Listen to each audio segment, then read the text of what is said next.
And let me also say I'm on the advisory board of HashKey, and I very much appreciate Michael's comments.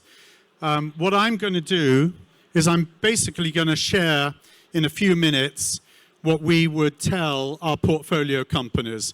We're actually investors at Blockchain Co-Investors in all the companies on this list.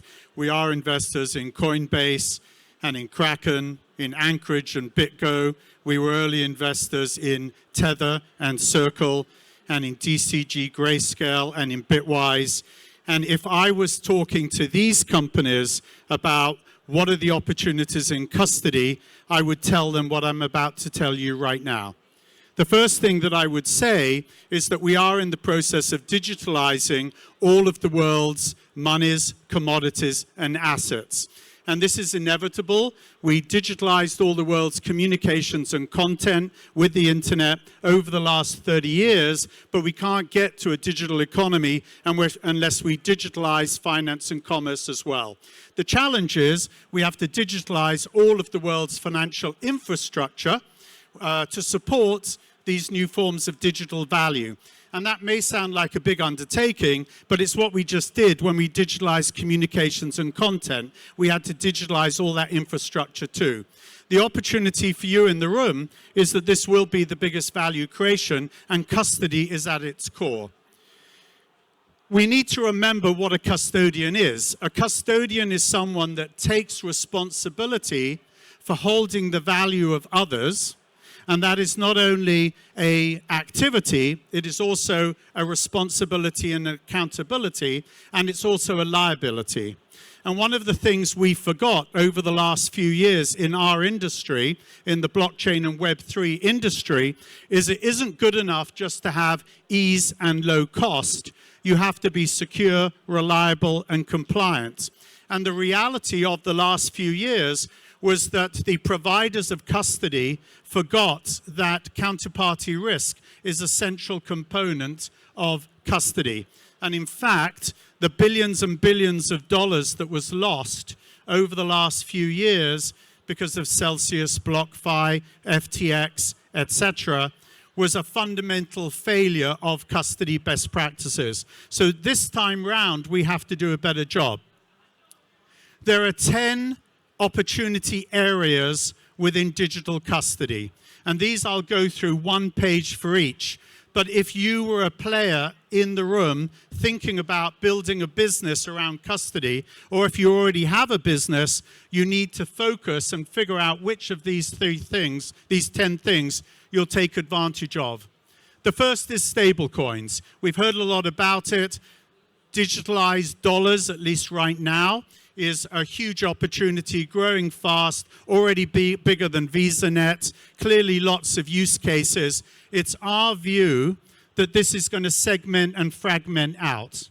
The use cases of stablecoins, international trade finance, bank-to-bank movements of value are completely different than Tether on Tron being used for micropayments or being used to enable blockchain-based gaming transfers of value. So the custody solutions are similarly different in terms of throughput, in terms of speed, in terms of cost, and the ability to operate in those specific use cases. So we think the custodians will fragment around the on and off ramps and the use cases, and stablecoins will end up needing different types of custodial solutions for different applications.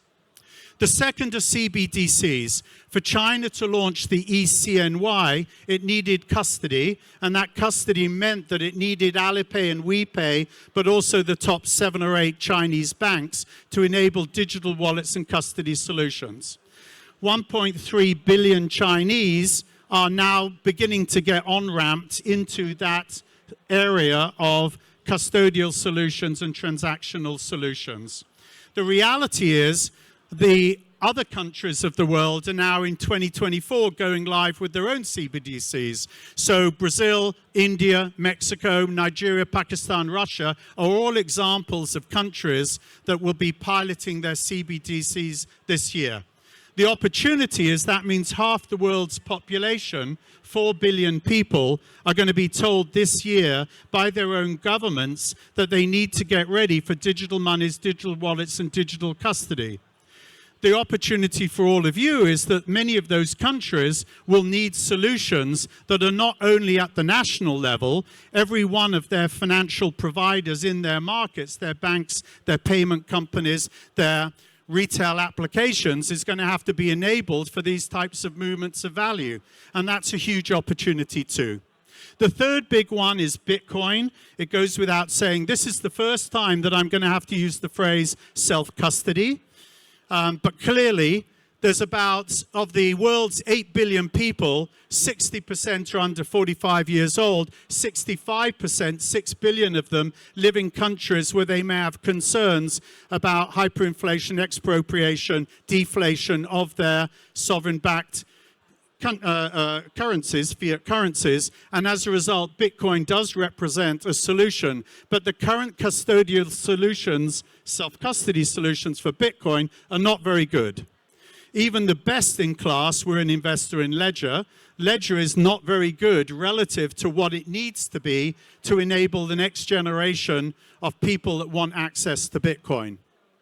The next is spot Bitcoin ETFs. You can ask the question, why do we need these? Well, we need them because half the world's investors, including where most of the capital sits, are not allowed to actually self-custody their own assets. They need to have third-party custodial solutions. That is pretty true of almost every regulatory jurisdiction around the world when it comes to larger asset managers and investors. So we had the US spot Bitcoin ETFs. Now we have almost every other digital center in the world saying that it will enable local equivalents, the UK, Hong Kong, and so on. And this is clearly a big driver of custodial solutions. Right now, the vast majority of these are being custodied by Coinbase, but obviously we can't have a single point of failure. So as more and more assets go into these products, they need custody solution, both to custody the underlying, which is the Bitcoin, and also to provide solutions that will allow the buyers of these products, which are TradFi products, being tokenized eventually on the other side of the coin as well.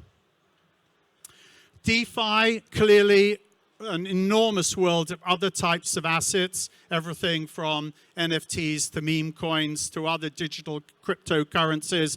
The state of play on custody is very, very bad in DeFi. We know that because the hacks in DeFi continue at a very high rate, and custody and assets are lost even in the best of the DeFi platforms. So this has to be made better, and the war of breaches, phishing, scamming is accelerating, powered by new computer technologies, and custodians have to be ahead of that.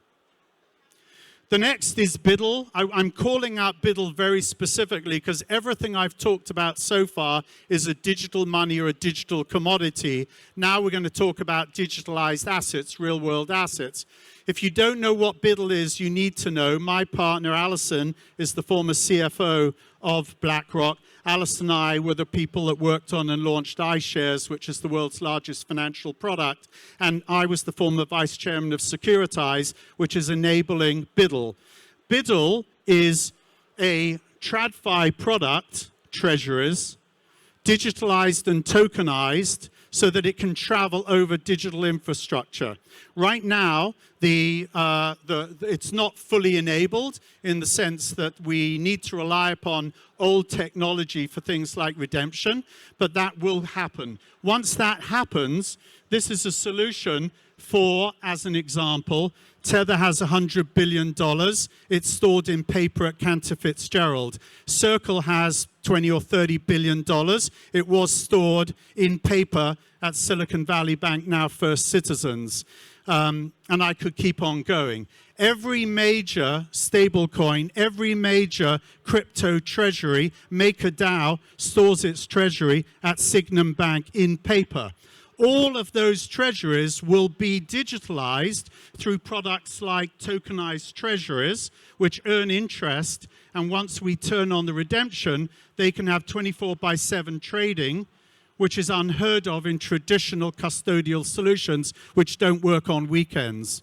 And you can understand why that would be so valuable and important. And that's what Larry Fink is saying when he talks about the opportunity to disintermediate the movement of assets in the traditional financial system. By the way, if any of you have a large treasury and you're holding it in paper treasuries through a traditional provider, you're earning a lower interest rate than if you were to use Biddle, because BlackRock is a lower cost solution provider, which is of course why they're so big, for $10 trillion, $9 trillion under management. The next issue is institutional adoption. We read in the press that the world's largest banks have not yet turned on digital assets, custody, wallets, etc. It isn't true. We do this survey.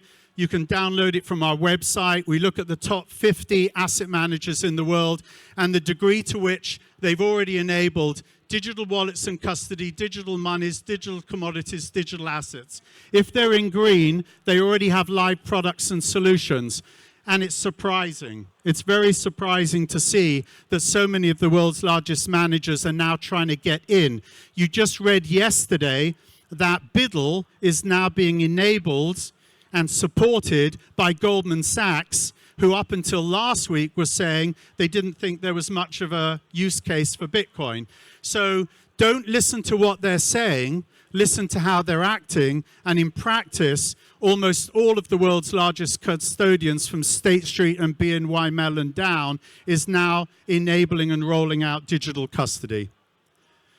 The next two have to do with investors coming online too. I won't spend much time on this. The world's largest institutional investors, the world's largest managers of money, including third-party wealth advisors, RIAs, independent financial analysts, can't ignore the fact shown on this page that the highest performing asset in the world in 10 of the last 13 years was Bitcoin. It was also the worst performing in 3 of those years. And it's interesting, and I encourage you to look closely at this page, that the bad years are every 4th year. I don't know if that's a pattern. I don't know if that will continue. But if it were to continue, 23, 24, 25 would be exceptionally good years for Bitcoin, and 26 would be a very bad one. Something to think about. But the world's biggest asset managers can no longer avoid the reality that Bitcoin is driving global alpha. And then the last point, the 10th if you will, is that every financial center in the world is also trying to get some of this action. We also have another tracker where we track the world's 25 financial centers, and lo and behold, with the exception of America, almost every country in the world wants to be a leader in crypto assets, which implies crypto custody too. And that's MiCA in the EU, it's UK regulation passing and passed. It's the same in Switzerland, it's the same in Abu Dhabi and Dubai. It's why in Hong Kong, this whole event was kicked off by Hong Kong authorities welcoming all of you and saying Hong Kong will be a crypto center. Why? Because none of those countries won the internet war when we digitalized communications and content. None of them want to lose out again. And at the sovereign level, they know that digital finance is coming fast. And if they're going to be global financial centers, they have to be centers of these technologies, including custody. So that brings it to an end. I don't think I have time for questions. But that's the advice. Those are the opportunity areas that we would share and encourage a Coinbase or a Kraken or a Bitwise or a Securitize or frankly a BlackRock, Goldman Sachs, Franklin Templeton to focus on. And I do think that that is 80% correct, at least for the next 10 years. Thank you very much.